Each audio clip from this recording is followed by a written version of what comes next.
is William K. Murtaugh, Witness 1, and this is a fantastic Sunday, I suppose. Getting back to my old routine to where I'll probably be doing a lot more of these mobile thons if I can come up with things to talk about, but I'm going to talk about something that I noticed on my Friday Murdathon, and that is that it got a little political. And probably the reason for that is because I got baited into it by a troll that seems to feel that my YouTube channel is very important to the PPTF, the High Command, Q, and everything else. And that brought about kind of a political debate. Now, everybody knows, or should know, that I am biased towards the Democrats. You know, it's politics. Half this country is for Trump, half the country is for Biden.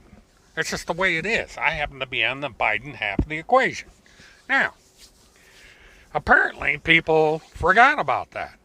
And they got a little pissed off that I got into a discussion with the troll that came into my room and started talking politics. And it's flowed over to where now we're having a raging political debate in my comment section of the Friday Murdathon. Now, I went into a thing on the Friday Murdathon where I said, look, you guys that like Trump and like the extreme right have won the day. And it doesn't seem to dawn on everybody that they have won. And the reason is quite simple. No matter what law you pass, ultimately it's going to wind up in the Supreme Court. I'm talking about things that have to do with the Affordable Care Act, have to do with pro-choice, and a number of issues. These things eventually wind up, if they can't be defeated politically, they get defeated in the court. If you have enough judges that have the same philosophy you have, so that when these things come up and you're no longer around, your will is still going to see the day. And this is what's going to happen.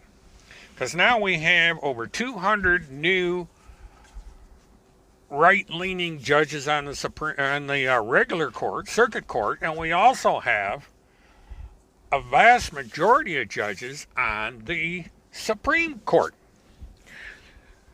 So now what's going to happen is that we are going to be a right-leaning Supreme Court for at least 5 decades, maybe longer. So that all these decisions that are coming through are going to favor the Republicans or the right. You've got Roe v. Wade coming up within a week of the election. So that'll be gone. Or not Roe v. Wade, but the Affordable Care Act is going to come before the Supreme Court. And it may get struck down. This has been a burr up the Republicans' ass since day one. So all you guys that wanted to get rid of the Affordable Care Act, you did it. Roe v. Wade is coming up. And eventually, it's either going to be overturned or it's going to be weakened for the simple fact that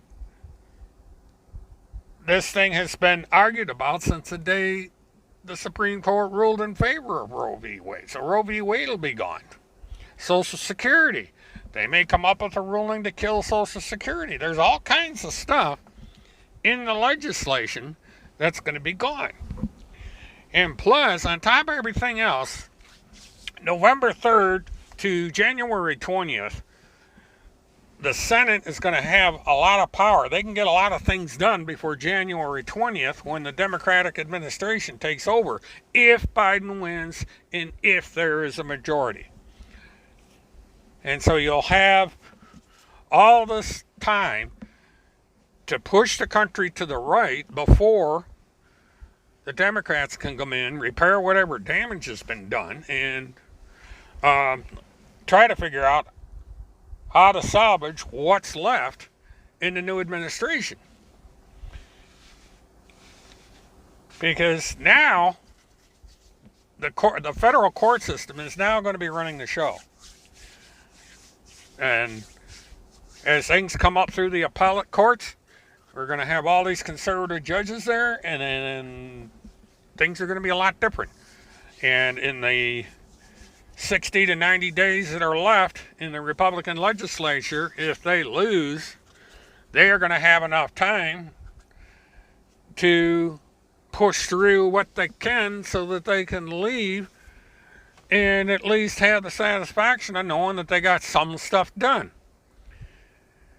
So you people out there that trolled me and told me that I this, I that, I don't know why you're arguing with me, because you got your way. You won. So quit being sore winners and go celebrate.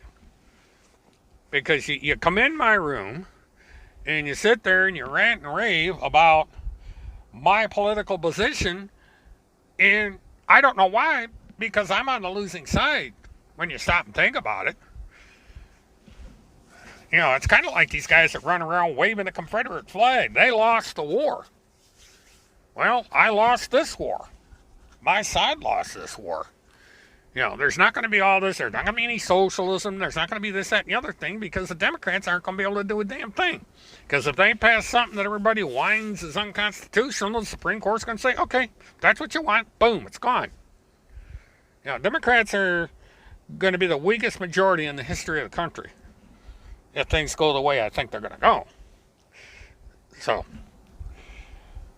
used to be an old expression, be careful what you wish for, because you just might get it, and that seems to be what's happening here. Now, on another subject before I close this diatribe out, I had hoped to go up and cover the hearing for Sarah Dunklin in person. And I'm trying to figure out how I'm going to do that.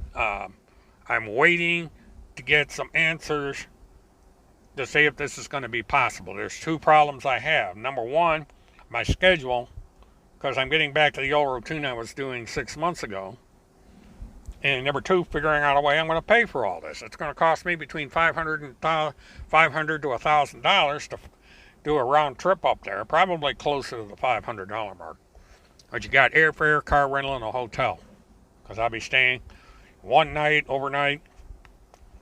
But I got to fly up there, I got to fly back, and I got to get a car. And I don't know if I'm going to be able to do that.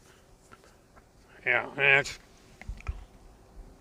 a lot of money to spend just to sit and watch a 4-hour trial, when I could just wait and somebody tell me what the results are at the end of the trial, and I discuss it either on a recorded video or on a marathon. So I'm going to have to weigh all this, see what I can do, and we'll go from there. So I'll keep everybody apprised on the trial coverage for any pending trials as time goes on. And so that's my diatribe for today. So this is William K. Murtaugh, Mert Witness 1. Stay tuned. Please like, please subscribe, and have a good one.